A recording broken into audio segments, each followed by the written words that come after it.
Welcome to Turek Books Podcast. Thank you so much for tuning in. I'm your host, Joshua Turek. We're never going to read all the books we want, but when someone tells us about a book, that's its own valid form of experiencing it. Our guests come in to talk about the books that left lasting marks on them as readers, and that becomes a springboard to who they are, who I am, and maybe who all of us are. So sit back, relax, and enjoy it. And who knows, maybe you'll end up grabbing a book or two. Maybe you've read some of them, and it's nice to hear someone else talk about them. We want this to be like a book club, but without the guilt.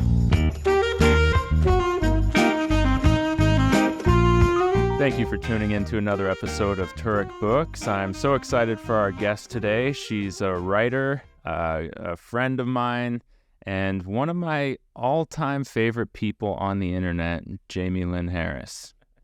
Thank you so much, Josh. That is such an honor. It's always a little horrifying to be mentioned off of Twitter because I'm scared when people go log in there, they're going to see a bit of a crazy person. But then, other people tell me that I actually sound really smart and astute. So maybe I should let that go. Yeah, you should. You absolutely do. And like in the world of takes, your takes, like more often than not, I'm always just like nodding my head along. I'm like, she did it again. She did it again. Like the clarity and the ability in which you see the world is just something that like I'm just a fan of. I know that is weird because it's like, hey, it's your opinions. But yeah, your opinions land with me. That's great. I mean, the thing with the internet or any kind of, especially Twitter or TikTok is like you can't go for the easy joke. You can't because we are so many years into this app now. There's just sort of default ways of speaking. And look, I'm on there to push my pen a little bit because if not, like, what is even the point of posting this at this point? So that's kind of where I'm at with it. Yeah, well, you're doing great. And then the time you and I hung out, it was at a Writers Guild strike picket thing out in front of one of the studios. And like you were nice enough to kind of show me around. And within like 30 minutes, you and I were talking about books. And we're like marching in line with a bunch of other writers and we're talking about books. And so I'm really happy that we get to do that today. Yeah, you're a real reader. Yeah. Yeah. There's not a lot of real readers these days. This is what I hear. Yeah, I know. I like to believe that there are, but people tell me this too. Yeah. I mean, not only do you read like canonical, like, you're reading like War and Peace in your free time. I only read those books when I was in grad school. I did not elect to read those. So, I mean, I was very impressed that you just do that casually. Yeah. It's honestly just fun for me. Yeah, I don't know. It's just the way my brain works. It's not like I'm doing it to like win any points in the world. Clearly, I'm not. I think I've wasted more time with books than a lot of things. But yeah, they never feel like a waste. And so, I love them. But yeah, I definitely try not to be too pretentious about it. I like reading lowbrow stuff too. And what about you? Like, what are your general book tastes these days anyway? Yeah, I would say right now I'm trying to challenge myself a little bit. I felt like I had maybe, particularly during the strike, maybe lost my way with reading a little bit. I was sort of unmotivated creatively in a lot of different ways. And I think that was sort of bleeding into my reading life. And so sort of post that and trying to kind of restart my writing life, I think has put a little bit of a fire under me in terms of what I've been reading and trying to, read things that are a little more dense, a little more difficult, and sort of the canon books that I maybe have never touched before, the sort of like the great writers. Yeah. So that's kind of where I am. So I'm reading An Apprenticeship or the Book of Pleasures by Clarice Lispecter. This is what you're, looks like you're like halfway into. Yeah, I'm about halfway into it. It's a very short book, so it shouldn't take me too much longer. And I've joked about it on Twitter because I was on page 25 for, a couple of days. Sure. Have you read a Clarice Lispecter? No, I've never even heard of it.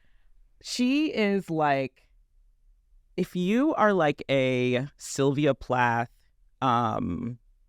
Virginia Woolf girly, like she is like in that vein. Okay. So, women sort of in unstable mental states, typically, or women who are very much trying to find themselves. She's a Brazilian writer. I want to say this, her peak was like late 50s, 60s, maybe early 70s. And this book, like I said, I was stuck on page 25 for a while, but now I'm on page 40 something. Okay.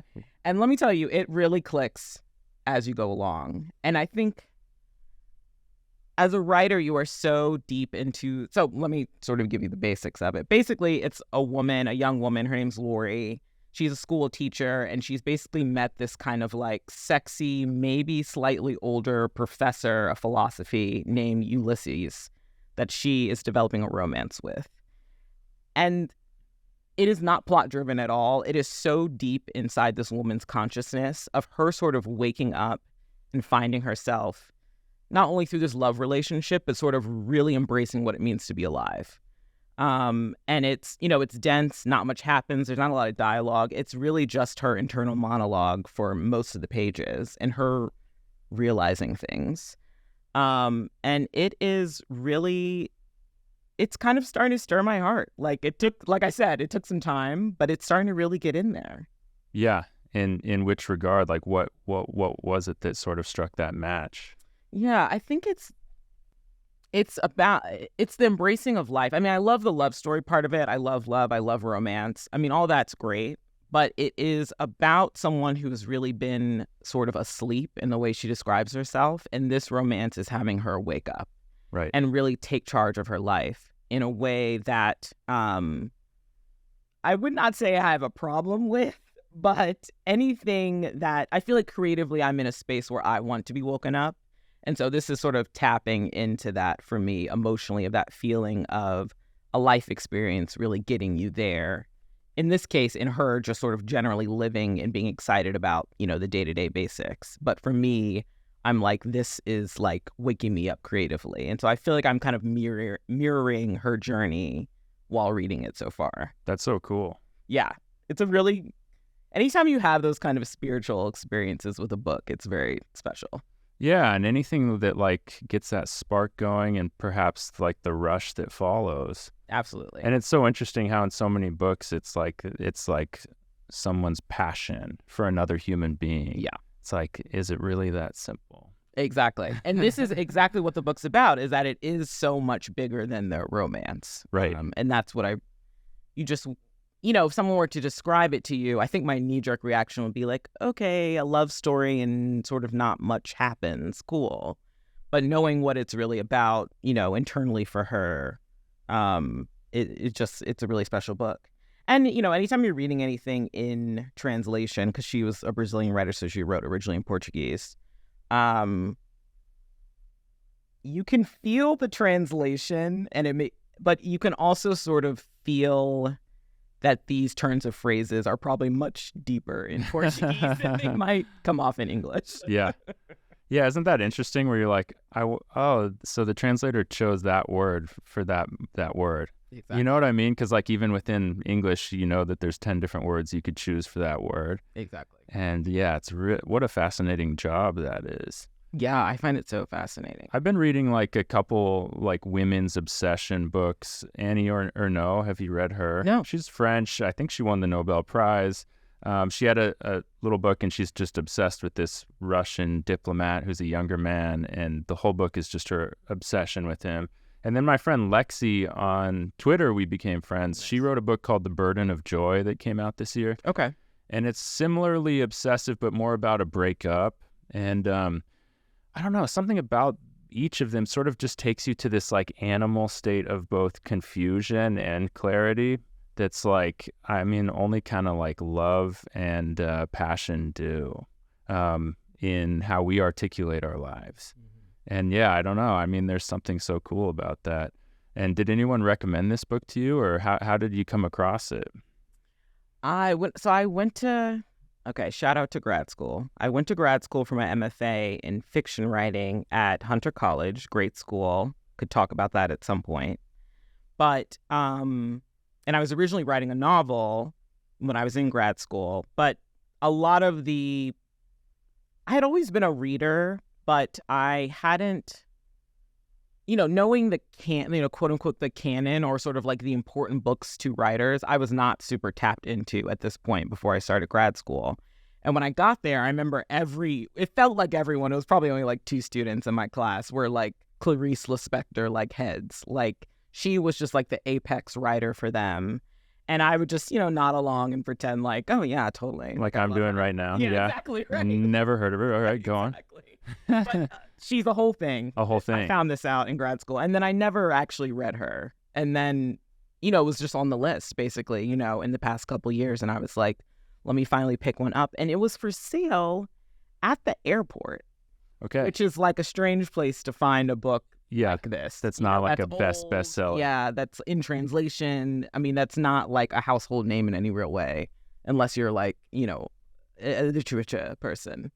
So yeah, that's how I came to her. She was always in the back of my head, and then she was at the airport, and I was about to get on the flight. No kidding. Yeah. I wonder if like the airport bookstores plan their books based off of how many international customers. Like, I wonder if that was a big hub for Brazilian travelers, and so then they're like, okay, we got to make sure we have a nice little handful of the Brazilian grades. That's actually really smart. Yeah, I never thought about that. It was on sale at DCA, like the Reagan, in DC. In DC. Yeah, that would make a lot more sense because, I mean, again, why would this be in an airport? Why would it? Yeah.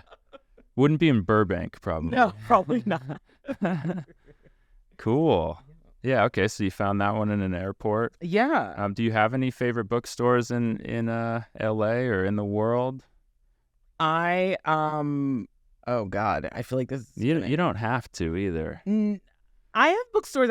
Favorite bookstore probably the Strand in New York City. Yeah, which maybe has come up on your show before. Yeah, it could come up a lot. I've been there. It's so cool. There's just something about it. There's just something about it. It has everything from like sort of the most, sort of commercial thing you might be looking for to like something so esoteric. They also have like antique books from what I remember, I think in the back. Yeah. And it's also open pretty late, or at least it used to be before the pandemic. Like, I think it was open till like 11 p.m. on the weekend. Nice. And so I have a lot of memories when I lived in New York of either going to dinner with a friend or like maybe catching a movie and being like, let's kill time at that bookstore because it was actually, open in the middle of the night, basically before you even like went to the bar. That's so cool.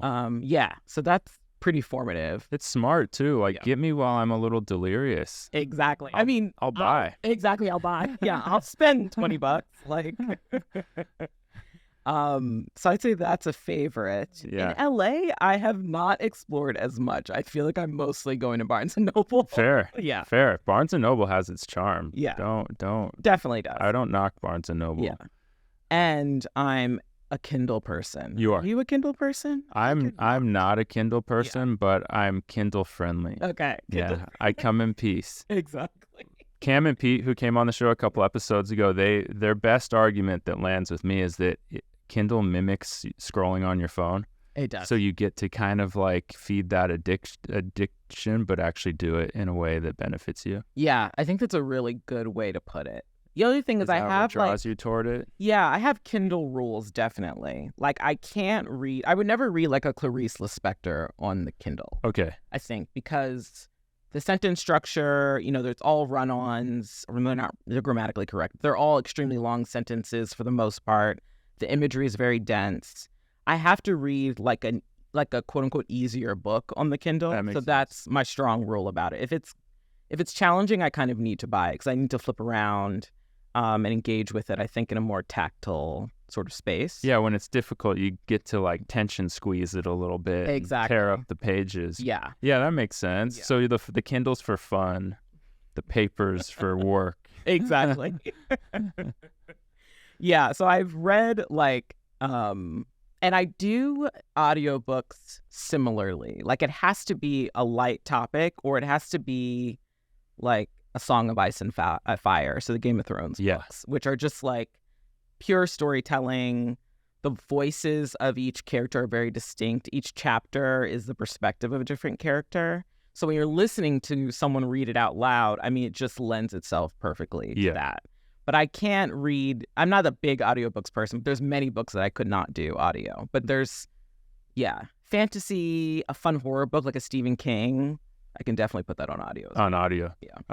Yeah. So I have a question for you. Sure. That I came prepared for. When is the last time, out of memory that you can think of, that you've heard someone read to you? And maybe this is something you do. Someone read to me? Yeah, someone's reading to you.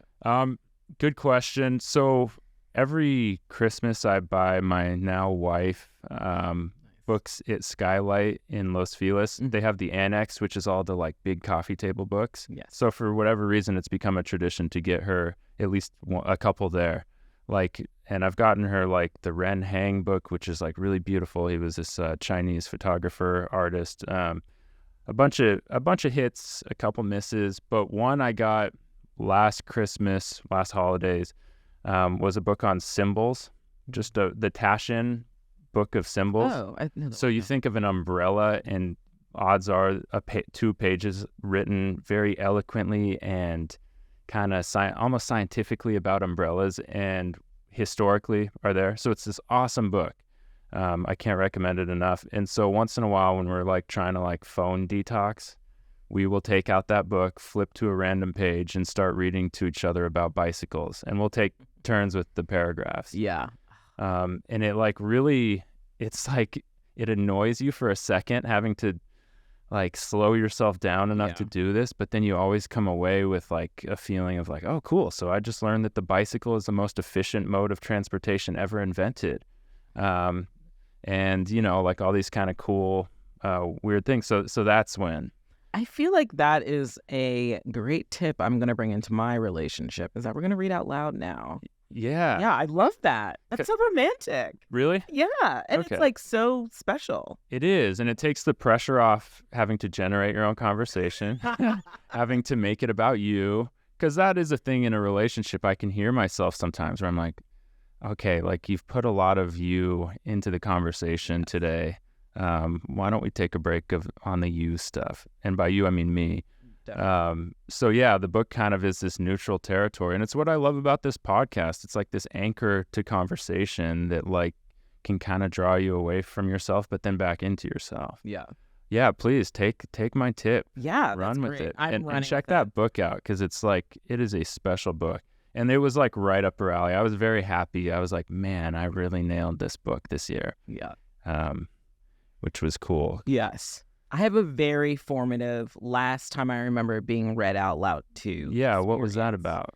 So, a summer in high school, maybe going into junior year, my mother and a couple other moms that she was friendly with organized a bunch of us to go study abroad in Spain, like set up with this private school. So basically you pay in and you do like a semester in Spain, or like a summer semester in Spain. And it was such a special trip that our parents like put on. And, you know, I grew up in DC, so most of my friends growing up were Black. It was like a group of 6 of us that our parents all got together to like put us on this trip. And Troy Saunders, shout out to Troy Saunders if he checks this out, read out loud to us The Maintenance Man by Michael Baisden. So Michael Baisden is sort of like a Steve Harvey character. He's in syndication. He has a radio show. He might still have it. And maybe he was a stand-up at one point. I'm not really sure. But he's of that ilk. So he's like a big bombastic personality, you know, Black comedy scene, older man. And he writes erotica. The Maintenance Man is a book about sort of a blue-collar, you know, muscular, six-pack, all the things, gigolo who is going around, obviously sleeping with women. Of course, he falls in love, and the book is about him trying to reconcile these things. And Troy read this book out loud to us in the summer on the beaches of Santander, Spain. The entire summer, we are 16, we are giggling, we are horny ourselves, we are also just having the time of our lives on this really special trip. And it is like such a formative memory for me that I've been thinking about it for the past year in general. And I was like, I have to get a copy of The Maintenance Man. You know, it was published in maybe like 1998 or whatever. You can buy it, but, you know, it's not readily available. And I ordered it on Amazon, and it's sitting at home. And it's just as, you know, titillating and silly as I remember it. But obviously I'm an adult now. So it holds up. It does hold up. Okay. Yeah. That's amazing. Yeah. Was Troy one of your friends? He was a friend, but he was like a friend's older brother. But yeah. Okay. Friend. He was like of your age. Yeah. Like, this wasn't like your teacher reading it. Yeah. No. That's so cool. And like, yeah, once again, what it like being that age, surging with hormones, to have it like at least placed toward a book and literature. That's really cool. Absolutely. Yeah. And it it's so sexy, but it's also so, when you read erotica out loud, it's the same thing, I guess, if you watch, when like you go to like a crazy bar and there's like porn playing in the background or something, it like becomes, it sort of takes away the heightenedness of it, but it also like, it's always there, but it becomes like a weird communal experience in a way that it just felt so formative to adolescence in the strangest way. It's like a little ridiculous, a little fun. Yes. And like it kind of takes the edge off of what it is, because it's not something you commonly do encounter. Absolutely. It's like when you go skinny dipping or do like hot springs or something, and everyone's naked, and it's like, yeah, this is like the most low frequency erotic thing. This is actually just like so human and kind of silly and fun. And yeah, I think like I'm honestly glad you brought that up, because it's like, like we should round out who we are as humans a little bit and not be so scared of these things that we are. Well, I'm never scared to take him there. So good. Just shout out the maintenance man. Shout out the maintenance and Michael Baisden. I mean, icon. Yeah. Of like Black urban radio, truly. And then he's penning erotic novels on the side. On the side, yeah. That's a creative man. He's probably like 70 now. Okay. Yeah, I would think. It's just hard because I'm imagining Steve Harvey as the comparison that you brought up, and I'm like thinking of Steve Harvey writing erotica, and it's really funny to me. Yeah. It's funny so because fun. if you told me Steve Harvey writes erotica under a pen name, I would believe that. Yeah. The more I think of, like, as we're talking about it, I feel like he does do that. Probably. Yeah, why not? I'm going to say that. I guess it's just like there's a certain like maybe he plays up this certain cluelessness or something. I was in a motel recently watching Family Feud with him as the host, and I know a lot of people hate on Steve Harvey, but yeah, I get comfort out of him and his sense of humor. Definitely. Yeah. Yeah. Well, cool. That's so formative. And that's the last time someone read to you? I think so. Okay. In any real, regular capacity. Yeah, definitely. Growing up, were your parents reading to you? I'm sure they did when I was a much younger child, but I don't have as many memories of it. Yeah. Like, as you start to really remember things. So like 5 and 6. Do you remember what drew you to books? I don't remember what drew me to them, but I mean, I was definitely an early reader. There's sort of, there's video of me in my kindergarten graduation.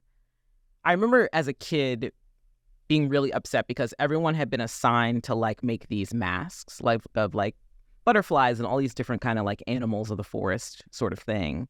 And I was not assigned one. And I remember being very hurt by this. And then I found out it's because I was going to read the paperback book or the picture book out loud while everyone did the like little kid performance. Uh-huh. So there's video of me reading. Oh, it's The Very Hungry Caterpillar. Oh, yeah. Yeah. Yeah. Great book. Yeah. Reading that out loud as part of our like graduation, and everyone sort of dancing around in their costumes. So you were the best reader in the class. They were saving you. I was the best reader in the class. hey, that means something in this room. It does. May not mean anything out there, but I'm with you. Yes, I have to brag about it now. That takes me back to remembering how, as like an impatient kid, when we would read out loud in the class, I would sort of get upset in my mind at like slower readers. Yes. Which is not something I'm proud to admit, but I was a kid. Of course. Yeah, and I remember like, I really loved reading, and so I was all right at it. And yeah, and then some kids, it wasn't that they were bad readers, it was that they didn't care about the reading. Yes. And I think I didn't like that. I didn't like that either. No. Yes, especially by the time you get into high school, because I'm going to push back. I liked a lot of what I read in high school, and I thought I had a good teacher in particular that really pulled out what would be relevant for me. Oh, that's cool. Yeah, and so I was really frustrated when I felt like people weren't accepting that message, because I felt like we did have a good teacher. Yeah. Yeah, if we didn't, then I probably would have felt differently. Yeah, exactly. Yeah. Yeah, no, it was all about the teacher. I remember having one teacher who just like seemed like he was like sympathetic and with it, and he could tell I liked reading, and he like recommended me this book on the side. You know, he was like, "Hey, here's this book. It's called The Professor and the Madman. Okay. It's about this great contributor to the Oxford Dictionary who was in a mental home the entire time he was contributing words and the roots of the words and where they came from." And yeah, it was the book that good? No, it was fine. I think Mel Gibson tried to make a movie out of it. So yeah, you know, hits and misses there. But yeah, just that act of like a teacher sort of keying in on a student who clearly did like reading, it makes a big difference. Definitely. Yeah. Yeah. I mean, as we all know, but yeah, I think we are in a time right now where like education is so teetering. Yeah. Like Stuff I hear is frightening that apparently you don't read books in school anymore. You just read excerpts. Have you heard of this? I think this is like the standard in like most states, or many states, we'll put it that way, that you don't actually read The Great Gatsby. You just read like a chapter or something. I don't know. Okay. Yeah. Do you think it's like intentional from the top down? Like they want people to be less literate in our society because then we behave according to how, or do you think it's like just a chain of events that have kind of slackened off? I mean, it does. Because I'm a conspiracy theorist. I know. I do sort of know this about you. I feel like I'm not super conspiratorial in my thinking, but I do feel like some of the ways that maybe it seems as though the education system has been attacked feel too purposeful to sort of ignore or just write off that it's all sort of systemic. Right. You know, I mean, I just can't imagine. I mean, it just blows my mind to find out. And again, I don't know how pervasive this is, but just like that you are not assigned books in school. Like, where else are you going to read them? Yeah. That's the thing I think that I sort of think about a lot. You know, as a writer, I'm just like, the things that I'm passionate about or interested in, you know, in terms of literature or books or even like, you know, esoteric film or whatever, there's really no pressure or reason for the average person to be super invested in these things. So why not force a 15-year-old? I don't understand. You have your whole life not to care about any of this. Yeah. So why not be forced to do it for a couple of years? Yeah, and you saying that leads me to think like just how important it is to just have that book brought to you that like, yeah, this is your assignment. And yeah, we get out of high school and we go, man, they gave us all the wrong books to read. But boom, that means we've already found what we think are the right books to read. And it like, yeah, it's just habit. It's like you keep doing the things that you keep doing. Exactly. And to not even put that habit or attempt that habit, yeah, to me, kind of, yeah, that gets me pretty depressed. Yeah. Or fired up. Maybe we got to start a book. I'm already running out of energy for whatever we got to start.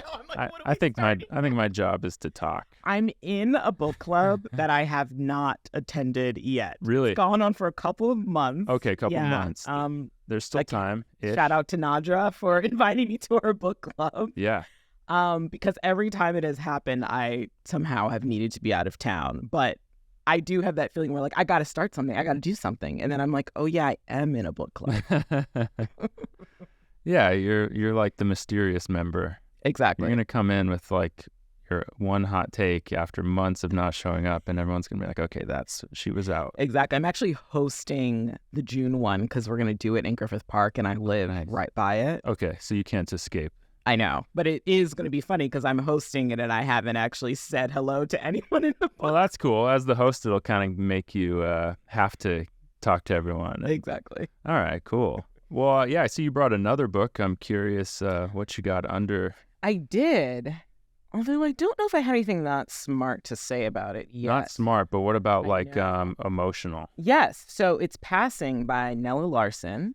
She was a writer during the Harlem Renaissance, and she's obviously very fair-skinned, you know, Black woman, upper middle class. I think she was a nurse and her husband was a doctor or something like that.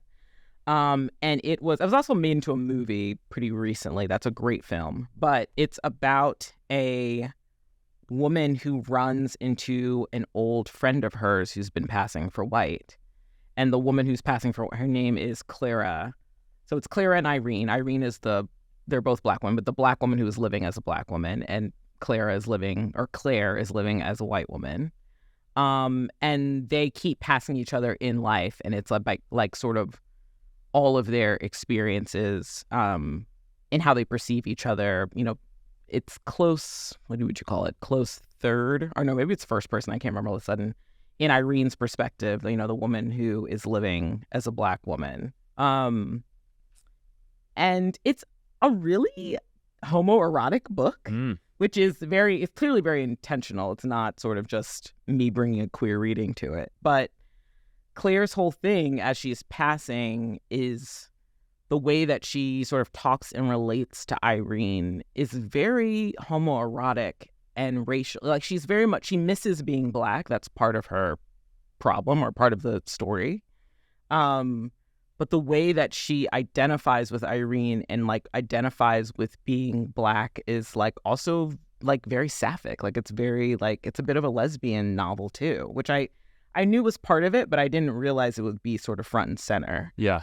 And I just find emotionally it's great, but intellectually I just love that there's like gay stuff in here that's related to like to be Black and see Blackness in another person and be almost like sexually attracted to it, I think is like not quite something I've quite read, at least not between women. Interesting. So that seems to be the underpinning of it. Yeah. It's like a lust for what's being concealed or what's not being concealed, what she's concealing. A lust for the choices that... Like being who you are is erotic in and of itself when you're concealing who you are. Exactly. It's like she looks up to Irene because Irene is fully herself. Right. Which is a common, part of loving someone or, being attracted to someone is sort of their confidence and their ability to be themselves.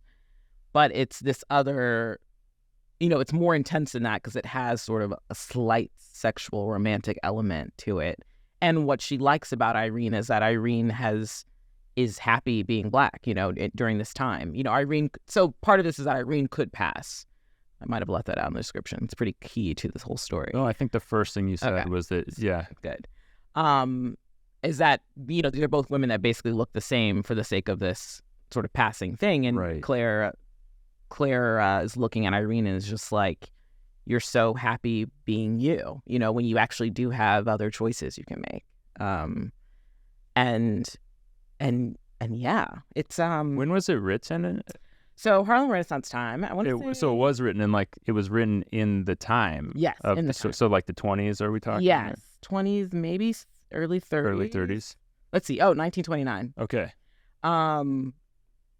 And wow. Yep. So to be writing about it as socially it's happening, I mean, wow. Yeah, exactly. And to know that, assuming the pictures I've seen of Nella, I mean, she was married to a Black man who, phenotypically is clearly Black. But Nella is the Irene in this case, is my sort of understanding, is that, she could have passed, but she didn't. Mm-hmm.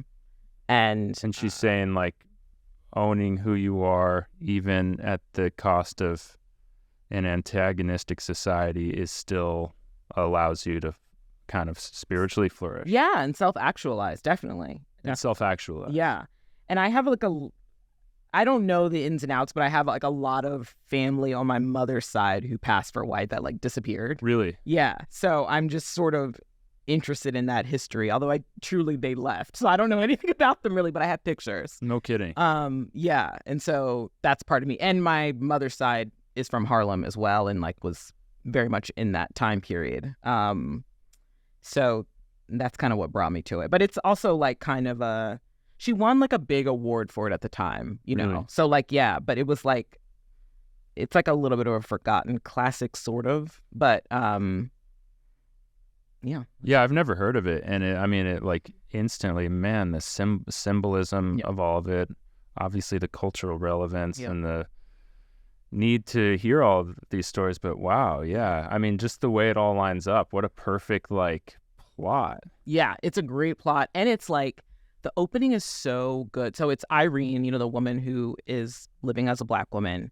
She goes into like a very fancy, this is like the opening scene, a very fancy hotel. And she sits down. She's passing for white just to get a drink at this hotel. It's like hot outside. She's like, I'm going to faint. I need to sit down and get a water. She's sitting at like this, hotel bar.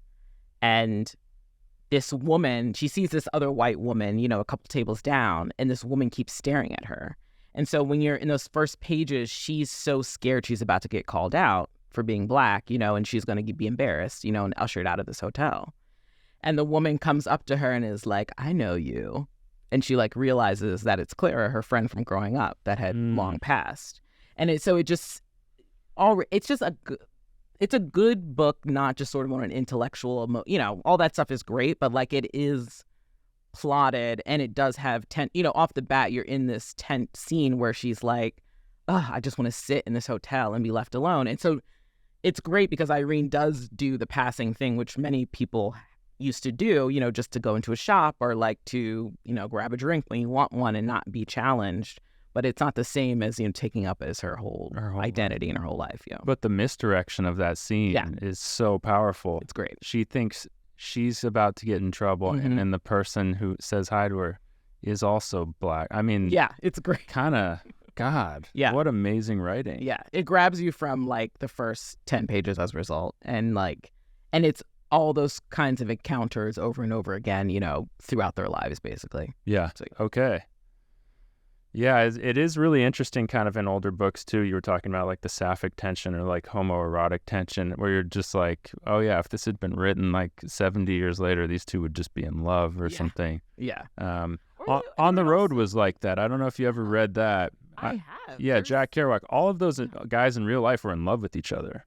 I don't think I knew that. Yeah, so like in the way he writes about his friends, he's so passionate about his friends and he's writing these long, romantic passages about driving together and listening to jazz music together and what each guy's like. And it's like, because, they were like in love with each other. Oh my God, wait, I need to go back and read On the Road. I know, it makes you like, man, there'd be a really cool like updated version of that story if they just really kind of let the queerness happen. Yeah.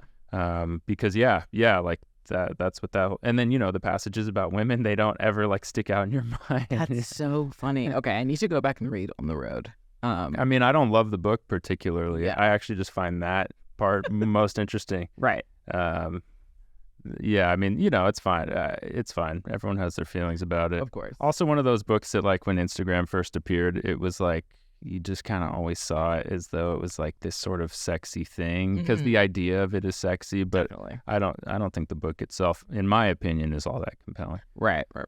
But just that idea of like how those other layers of attraction were disguised in suppressed times is kind of interesting. Yeah, I think the other thing about it is that they are suppressed, but there's also like so much less kind of like labeling and preoccupation around it. So you don't have to sort of say it. Yeah. Which I think is really interesting and powerful too. It's like, I haven't read On the Road in so long, but like if these two men are like in love, I don't think they don't actually hook up in the book. No, not in the book. Yeah. No. So I mean, that is the piece that's missing, but it's like the fact that they don't need to talk about it because there would be, obviously there were words for it or whatever, but like, I always find that really interesting when you read older things too, where it's like, oh, Rebecca's a novel like that too.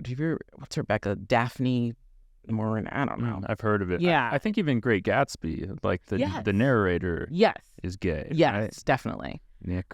Yeah. Rebecca is a book that's also been made into a Hitchcock film, but it's sort of, what's the word?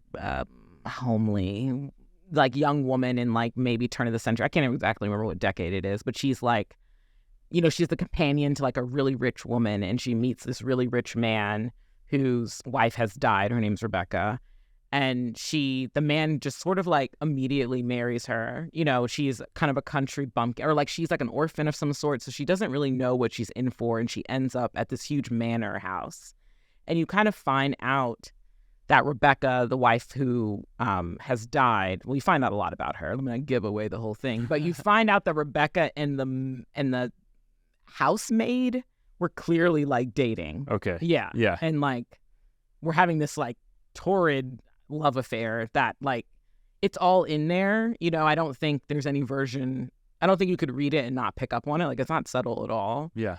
But it is that same thing where, because no one has the vocabulary or talks about these things this explicitly, it's all there without, you know, anyone having to say, you know, they were lesbians. Yeah. You know, and I find that really interesting because, you know, it's just like people just are in love. You know, you don't always need a title. Yeah. Yeah, I know. And you're also kind of showing and not telling, and you're kind of like, yeah, maybe using more artful ways of dancing around it and through it. Which kind of, yeah, I guess as a writer, it's sort of like, it's appealing, the idea of like challenging how you get these ideas across without just straight up saying them. Exactly. Yeah. Well, cool. Yeah. I mean, that book sounds amazing. Yeah. Yeah. And once again, I've never heard of it. So. Also a fun read, like also like a pretty like readable, it's sort of written in that 19th century kind of is that romantic period, whatever style, but it was written in the 50s. So like, and the writer has like a sort of commercial tone. So it's like you're just reading. It really moves. Cool. Yeah. I see you've written a few things down. Do you have any other books you really want to get off your chest, tell the world about, tell me about? Anything? I just want to say, which I didn't even write down. I was trying to think like, if you were going to ask me, like, what is the most sort of formative book of maybe, like, my writing career, if there is a career, really. And it's actually, I think it's Anna Karenina. It is. Yeah, it really is. Like, I had this experience. I read it in grad school. You know, I would probably have never cracked it open outside of that, you know, sort of being forced to. And it just really, I mean, for lack of it opened up my heart and my mind in a way that I felt like all the pieces of understanding a character. I mean, Tolstoy, just like the fact that he knows the inner workings of like 8 different people, to me was just, it was so beautiful reading it, and such like, it just, I'm not even saying any words, really. I'm just saying it's beautiful. No, right? You are. The inner workings. But yeah, the inner workings were like the amount of detail that the psychological profile that he is able to build for each of these characters. I was just like, I have to do that. Like, I have to think that way. I have to push myself in that direction as a writer.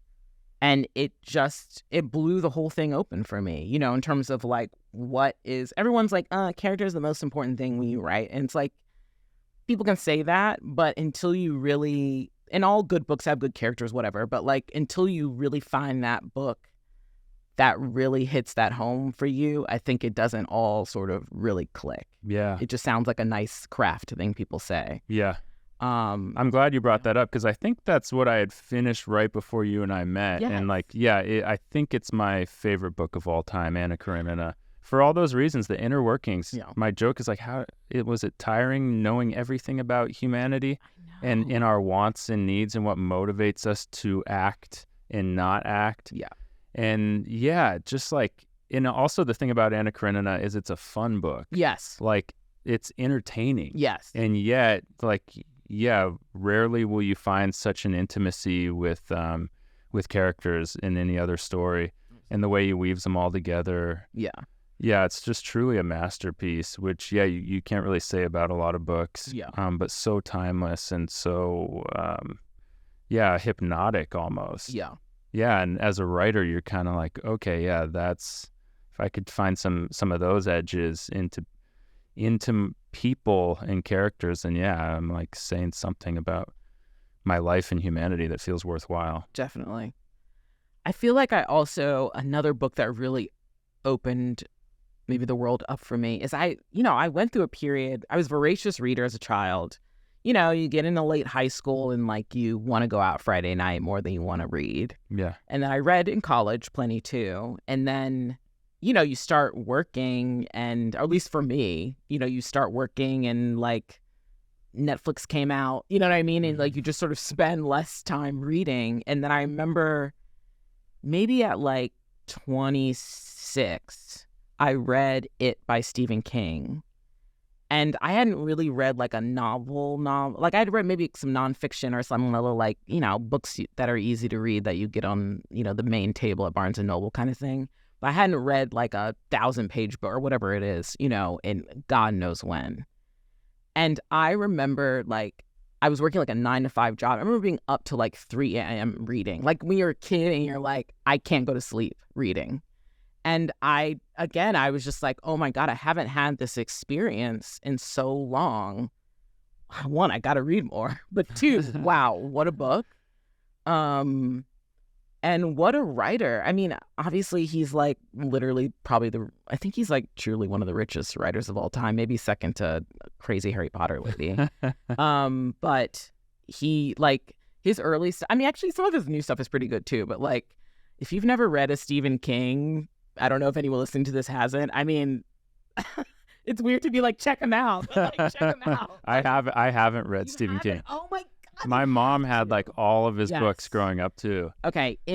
Salem's Lot, Carrie, The Shine. I mean, these are obvious choices. There's one called The Stand or something? Yeah, The Stand's great. Yeah. The Girl Who Cried, Tom Gordon or something. That one came out maybe like 15 years ago. Yeah, I remember when that came out. Yeah, that was a pretty popular one when it was big. And a lot of his recent ones that I've checked out, there's The Revival. He writes like a book a year. So, right. I mean, there's a lot to choose from. But a lot of the recent ones are really good, too. I feel like their weak period was maybe like 20 years ago or something. And got to check him out. Okay. There's a reason why he, like, is the man. Yeah. Like, there's just... But they are scary, though, right? Yeah. Actually, yes. But I would say that there are images that will definitely like get infused with your nightmares. I think that's what stopped me now that we're talking about it. It's like, yeah, it would scare me. Yeah. And I don't love being scared. Got you. Yeah. Well, you have to because I told you. Yeah, I do. I got to read at least one. Yeah, you got to read one. Well, and you talking about your journey of reading and hitting that point where like then Netflix came out. It's so true. And then when you stand at the water cooler with your coworkers, you're talking about the TV shows or the movies. You're out to dinner with another couple and the conversation starts to die. So you talk about what you're watching on TV and that's a satisfying conversation, but it doesn't, we don't do that with books nearly enough. And then when we do, I feel like the conversations go in like just richer directions, in my opinion. Definitely. But that's the host of a book podcast, But yeah, I really do think that. And yeah, I mean, I love TV and movies for what they are. But yeah, if books became a cultural touch point or increased in that way, I think we'd actually connect with each other more. I agree. Because I remember you're a big fan of The Sellout. Oh, yeah. Yes. Paul Beatty. Yes, Paul Beatty. I love that book, too. You do? Yes. Okay. And it's the same... God, it's so good on so many levels. I mean, it's just so funny. I mean, just on a pure entertainment level, it's all there. It's so funny. Yeah. It's so perverse. It's so perverse, yeah. And it's got all the... it just hits all the marks. It's like... I think about this with the kind of writing I do, and I'm just like, I want everything to be like all of the, it's like I want the entertainment, I want the emotional release, and like I want the intellectual heft too. Yeah. And it's like when you can do all three, there's a lot of good books that can only do two or whatever that I still love. But when you have all three, I mean, it's just, to me, I'm like, that's the apex of writing. Like, truly. Yeah. Yeah. The way you put that was, so spot on. And the like Paul Beatty, he's being brave. Yeah. Because he's saying really ugly things. Yes. And he's just sticking in them. Yeah. And he's sticking with them. And he's like humanizing them as he goes along. Yeah. I mean, to sell out the plot, I don't know if I even feel comfortable explaining the plot. Yeah. But it's like, I don't know if I could say it without it like being problematic coming out of my mouth or something. But it's just so good. And then like you're with these like, this like black farming community in modern day South LA that's sort of fictionalized based off of like some South LA horse riders. Right. But it's like a much more fictionalized, he created a neighborhood that doesn't exist. Exactly. But then he's also like, one of the characters is in love with the bus driver whose route goes all the way up the Pacific Coast Highway into Malibu. And he just like rides the bus with her as the sun's setting, behind the ocean. And to just like span all those different sort of parts of this world that is the city. It was just like so cool. Yeah, he's my favorite writer. Yeah, definitely. I think he's pretty hype there too. And he's also given me sass before, which I love. Really? So, in real life? Yeah, in real life. So he came to, when I taught at CUNY, so I was an adjunct as well when I was in grad school, and I've done it outside of that too. And he came to speak about the Sellout, and he came to my class. So it was really small. You know, it was only about 10 people in the room. And I think I look back and I'm like, oh my God, this question is so stupid. But it was something about like the revision process. And when you go back in and, you know, because the book is so funny and the way he writes is so funny. And I basically asked some stupid grad school question about like, when you go to format like a joke, like, you know, sort of how do you think about it or some nonsense. I don't really know. And he just like looked at me like, what? You know, like he was not trying to answer this question / like, you know, he doesn't know. Like Right. you can only, it's hard to talk about your process when you haven't had to. And especially if you don't sort of like teach. Like I was in teaching mode. So I was used to maybe talking about process. Yeah. And he like was like, what are you talking about? I'm a novelist. Yeah. Like, yeah. So you were coming from a very academic, Yeah. like, you know, in that world, and he's Yeah. like just strolled in from. He's like, I write. Like he's like, I just had to pay my taxes before I came here. Like, exactly. I don't think about Which this is an stuff. incredible way to walk into a college classroom because like you should know you're gonna get questions. Right? Like that. Yeah. And he was like, I don't care. I need another coffee before I answer that. Yeah. Actually, it was a friend who told me he came to speak at her college, I think up in Santa Cruz. Mhm. She had brought him there or something for her literary club or whatever. And she was like, he was so nice to me. And like, he drove me home and he wasn't even creepy. And I was like, wow, what a bar we've set Dear for Lord. for people. But yeah, it was like, seems, yeah, pretty cool. Yeah. And that's the thing. Writers aren't always best at articulating what they do. No, not at all. I think it's definitely a different skill set that you have to foster to Yeah. make it happen. Yeah. I felt like a lot of people have and do help me on my journey. So I do try to mentor a bit. And in that process, I've learned how to communicate, you know, sort of like how to actually edit something or whatever, because it's really difficult to talk about. But it's like if I didn't put any effort into it, you know, if someone asked me, I'd be like, I don't know. Like, yeah. That's what's cool, though, is that it's difficult to talk about. It's like at a lot of my day jobs, when someone new has come to work with me and I'm like showing them around, I'm like having to hear myself talk about what I do for minimum wage. And I'm like, oh no, like this is so dumb. Everything I do is so dumb. I wish I didn't have to hear it out loud. Yeah. But so, yeah, at least that's the fun with writing is it's complex. I brought kind of a book that I happened upon. I just thought about it. In my early 20s, I was reading this Rumi book, Say I Am You. I don't remember where I got it. It's just one edition that people have sliced up out of this poet's work. He was a poet in like the 1200s. Right. So we're talking 800 years ago. And, you know, you see Rumi poems on like Instagram and on Hallmark cards probably. So I wanted to like see, I lent it to my sister 15 years ago and she lost it.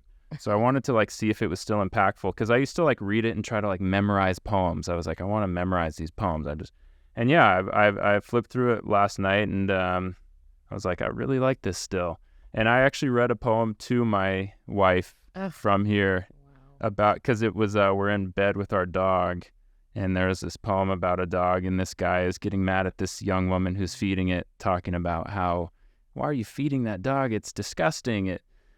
Dogs lick their privates and sniff excrement on the road. This is insane, the intimate way you treat that dog. And then she just goes on this very beautiful sort of explanation of how dogs sort of are the gatekeepers into like the spiritual world. And yeah, it was like really beautiful and simple. And yeah, so kind of cool. And that's what I love about poetry books. You kind of just flip through them and land on something that relates to yourself or yourself. I mean, I'm in bed with my dog and our little family of love. So yeah, it made sense. Exactly. You know, I read poetry. I think that maybe I'll add that to my list of like, even though we're halfway through the year of New Year's resolutions. I do read poetry actually a decent amount, but I think I want to read it more. Yeah. Because I love a story, I love characters and et cetera, but there's something about, which is part of poetry too, but there's something about reading something that's really like images. Yeah. That I think would fulfill me in a different way. Yeah, it does. Kind of more scenes. And I just saw this meme of Ethan Hawke, the actor, talking about poetry. And he was saying how, like, no one reads poetry until someone dies or until you fall in love. Yeah. Or, like, all these very impactful moments in your life, suddenly poetry helps locate you. So, yeah, I need to do more of it myself. But anyway, I've just thoroughly enjoyed our conversation today. I appreciate everything you had to say and the books you brought in. And yeah, I thought this was like a wonderful way to spend an hour. This is so great. Thank you so much. Okay, cool. Thank you. And yeah, I look forward to following you around online and hanging out in person. Jamie Lynn Harris. Check her out. One of my favorites on the internet. Gosh. It's a big internet too, so that's a distinction. Thanks again for tuning into another episode of Turek Books. We'll be back next week, and happy reading out there. Thank you for listening to another episode of Turek Books. Be sure to like, subscribe, thumbs up, any kind of thing that could help us get listened to or watched by more people. We really appreciated having you and hope to see you again next week with a new guest and plenty of books. Take care until then.